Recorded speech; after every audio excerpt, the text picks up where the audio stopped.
પહોંચ એટલે દીકરી.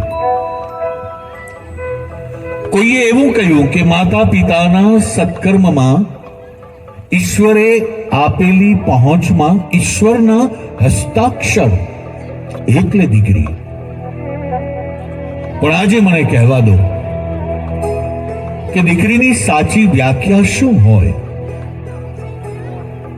તો કે માતા પિતાએ કરેલા સત્કર્મના ફળ રૂપે માતા પિતાને મળેલા ઈશ્વર એટલે દીકરી. સાહેબ, દીકરી વિશે બોલવા બેસો ને તો રાતોની રાતો ઓછી પડે, અને દીકરી વિશે લખેલું બોલી ના શકાય. દીકરીના સાનિધ્યને અનુભવ્યું હોય ને ત્યારે બોલી શકાય. દીકરી શબ્દની ગરિમાને એક નાનકડી વાતમાં કહું ને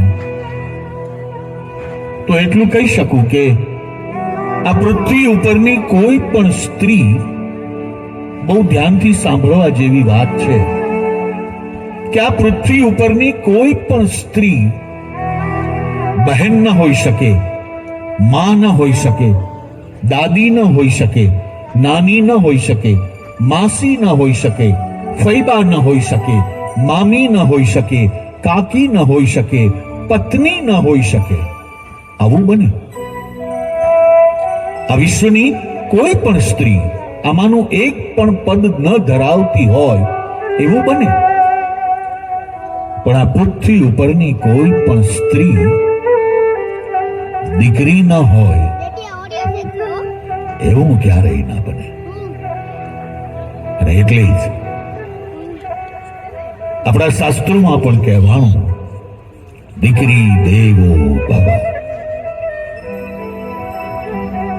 સાહેબ, આપણી કુટુંબ વ્યવસ્થામાં દીકરો એ માનું પાત્ર છે અને દીકરી એ બાપનું પાત્ર છે. બાપ અને દીકરીના સંબંધોને બોલવા માટે, રજૂ કરવા માટે બસ એક દીકરી હોવી જરૂરી છે. બાપ અને દીકરીના સંબંધોની સામ્યતા જો જોઈએ ને તો એકમાત્ર નાનકડી સામ્યતા છે. બાપ અને દીકરી બંનેને પોતપોતાની ઢીંગલી બહુ વાલી હોય. દીકરીને એની રમકડાની ઢીંગલી અને બાપને ઢીંગલી જેવી એની દીકરી વાલી હોય. બસ આંખોની બાપણો પર જેને 20-20, 22-22 વર્ષની કરી હોય એ દીકરીને 2 થી 4 કલાકની અંદર પારકા દેશમાં, પારકા વેશમાં, પારકા ઘરમાં વહુ કરીને કન્યાનું દાન કરવું, એનાથી વધારે વિશેષ બીજું કયું દાન હોઈ શકે? બસ પ્રગતિના આજના એક્યોત્સવમાં ધાડિયા પરિવાર પોતાની લાડકવાઈને સુદાણી પરિવારની કન્યા બનાવી અને સંસ્કાર સિંચન સાથે રવાના કરશે.